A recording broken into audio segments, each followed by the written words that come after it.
ఇది వైఎస్ఆర్ ఆరోగ్య village clinic. ఇక్కడ అభివృద్ధి చెందలేదనే వాళ్ళకి ఇదొకటి నిదర్శనం.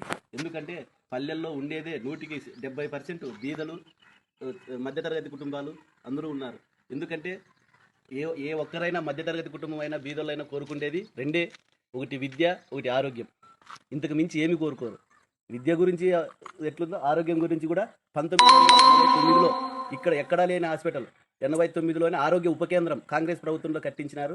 అట్లాంటి తెలుగుదేశం ప్రభుత్వంలో దాన్ని నిర్వీర్యం చేసి అది పడిపోయినా కూడా ఏదే కానీ ఒక రూమ్ కూడా కట్టుకోకుండా చేసినారు. కానీ అదే జగన్మోహన్ రెడ్డి గారు వచ్చిన 4 ఏళ్లలోనే ఒక బిల్డింగ్, శాశ్వత బిల్డింగ్, కావాల్సిన వస్తువులు ఏం కావాలో ఒక కాన్పులకు కావచ్చు, లేదంటే ఒక ఏదైనా కూడా ట్యాబ్లెట్లు కావచ్చు, ప్రతిరోజు ఇక్కడ అందివ్వడం జరుగుతుంది. ఇంతకంటే అభివృద్ధి ఏం కావాలా పల్లెల్లో? అలాగే వీరాంజనేయులు గారిని ఒక ట్రిప్పర్ డ్రైవర్ అని ఒక ఎగతాళిగాను ఏదేదో మాట్లాడినాడు ఆయన. ట్రిప్పర్ డ్రైవర్ అయితేనేమి, ఎవరైతే చంద్రబాబు నాయుడు గారు, మీరు కూడా ఇంతకుముందు ఒక టీచరే కదా, మీరే ఇంతకుముందు కోటీశ్వర కుటుంబంలో పుట్టలే కదా, ఆయన కూడా ఒక బీదింటి కుటుంబంలోనే పుట్టినాడు. చదువు విద్య ఉంది, అందువల్ల ఆయనకి టికెట్ ఇవ్వడం జరిగింది జగన్మోహన్ రెడ్డి గారు. ఆయన గెలిపించుకోవడానికి మా సాయశక్తులా కృషి చేస్తాం, గెలిపించి కూడా జగన్మోహన్ రెడ్డి గిఫ్ట్గా ఇస్తాం.